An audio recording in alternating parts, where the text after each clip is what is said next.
Also, not something that's a surprise to anyone here, but as we said, you know, the number of rural farmers that are able to, rural districts that are able to have an impact on that continues to diminish. Every time we have a 10-year census, we get fewer and fewer. I found some statistics the other day. I'm originally from Iowa, that when you looked at 1900 in Iowa, we had 10 members of the House, and Florida had 2. And now Iowa has 4 and Florida has 27. So that tells you a whole lot about what's happened across this country as far as congressional districts.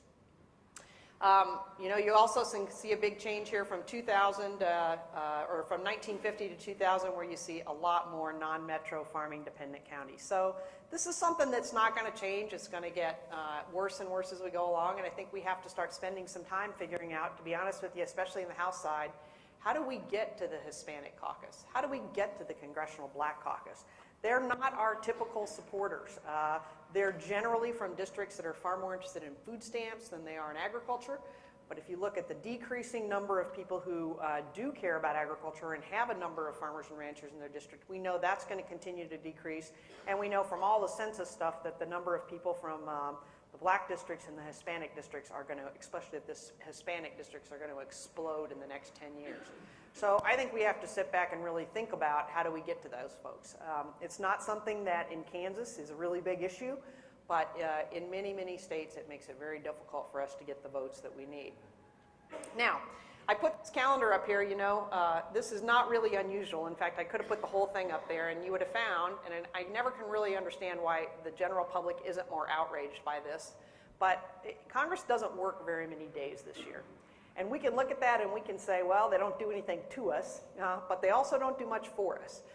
The vast majority of the time, what you're having now is what they term the farmer-friendly Congress, and they come in on a Monday night or maybe a Tuesday morning, and they go home on Thursday night. In fact, I chuckle about it all the time. If I really want to lobby well, I would go to the airport and I would buy a ticket home to Des Moines, Iowa on Thursday night on the one direct flight that goes from DC to Des Moines, and I would get both Iowa senators and probably 3 House members, and I might even pick up some from Minnesota or Nebraska or something else too.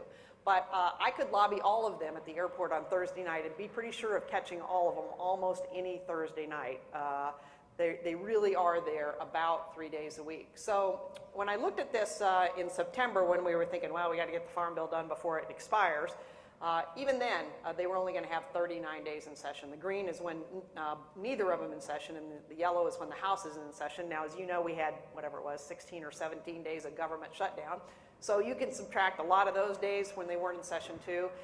And you can go over to December and you can see we're on a pretty short time frame. The House is supposed to be in, including today, for 9 more days. The Senate comes back next week. Presumably they'll be in for 9 or 10 days. But next week is the only time the House and Senate are supposed to be in session together before the year ends. Now, it is a tight time frame. There are lots of things they want to get done. I would tell you, I don't think that the tight time frame in this perspective is all that important to the Farm Bill, because most of what has to get done now is in the conference committee, and it's those either the chairmen and the ranking members sitting around talking about what has to happen, or the 40-some conferees getting together. But then it just goes to the House floor and the Senate floor, and it's voted on, and we're done. It's not an amendable thing. It doesn't take a long time to get it done. So I still do think there's time to get it done this year. I would tell you, I am not a big believer we have the votes to move a standalone Farm Bill. Maybe we do, I would hope.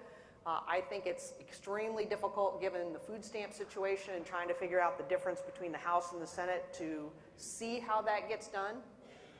But I do think we have the ability to finish this Farm Bill and then to put it in as part of the budget bill that has to be done by January 15th, or we shut down the government again. I'm not a believer that John Boehner is silly enough to shut down the government again, so I think that will get done, and I think everybody's looking for some money to try to stave off having to have sequestration again in the future years. If you have a Farm Bill that saves $20–25 billion, why not use it to stave off some of that sequestration? Put it in a must-pass budget bill and let's get it done that way. So I'm not somebody who has been saying we're going to finish it by the end of the year. I've been more probably January 15th. I thought it was really interesting this morning. I saw a clip that said Frank Lucas, the chairman of the Ag Committee, was on some radio show just this morning and said, well, if all the principals can meet and get something done in a couple days, maybe we can finish in January when Congress comes back. So that's probably a pretty clear indication of that's indeed the way we're going. Now, Frank Lucas said this about 2 years ago, and I still think that it probably says it all, in that, you know, what he said is, my friends on the left don't want to spend any money on rural America, and my friends on the right don't want to spend any money on anybody for any reason. And that's kind of the problem that he's had the whole time. He's got, in general, 70 Tea Party Republicans that really want to reform, and he's got a lot of liberal, left-leaning Democrats, again, primarily from the Black caucus, the Hispanic caucus, that just don't see a lot of benefit to agriculture. Yes, they want to help food stamps, but they're making life kind of difficult for him. So he's been really caught in it. I think one of the other things that's happening in a big way, and I think this tells you a lot, this is about Senator Graham from South Carolina. You have people in this state, Pat Roberts, you have someone running against him who is more conservative than Pat. There's someone running against Mitch McConnell, the minority ranking member of the Senate, who's more conservative than he is.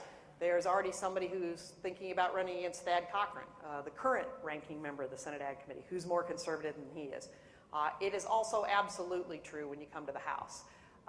And so we have gone, and I think this may be one of the bigger changes that I see that's made a big difference as far as that bipartisanship that we all used to have and that we all long for, and we wish they'd talk to each other and get together, is that only 10 short years ago, when you think about the 435 House members, we had 100 districts that they called, you know, up in the air. Could go Republican, could go Democrat.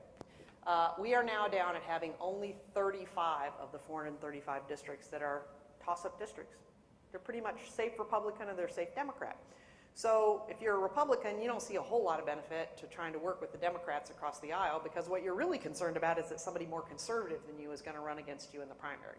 And if you're a Democrat and you're seen working with the Republicans, what you're really concerned about is they're going to get somebody from the more liberal wing to run against you, and the primary is your concern too. So I think it's caused a lot of problems as far as the ability to work across the aisle. As you well know, the approval rating for Congress is pretty darn low. I think it's as low as it's been since somewhere in World War II.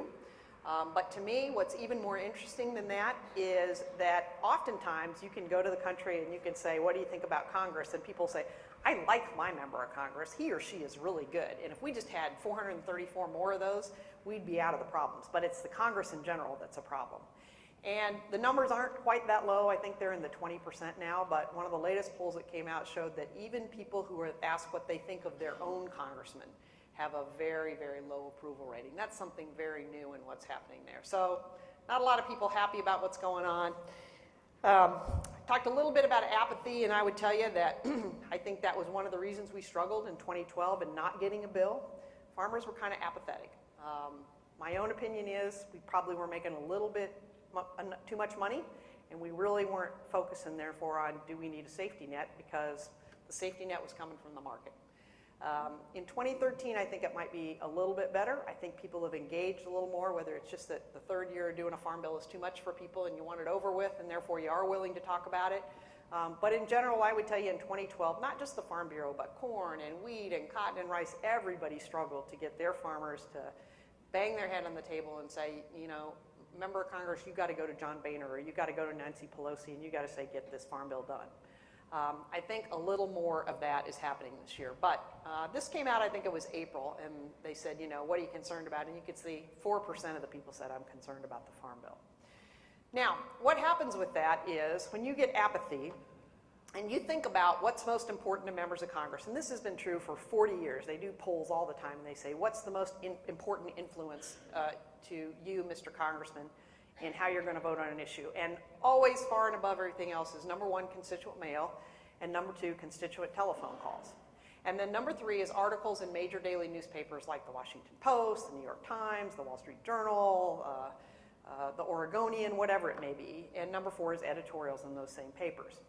Well, if indeed we were apathetic in 2012 and we didn't write emails and we didn't make calls, then in essence what we did, unbeknownst, but in essence what we did is we made the number three way of communicating with Congress now the number one way. And so the way that they were influenced most, because they weren't hearing from us, is indeed articles in those major daily newspapers.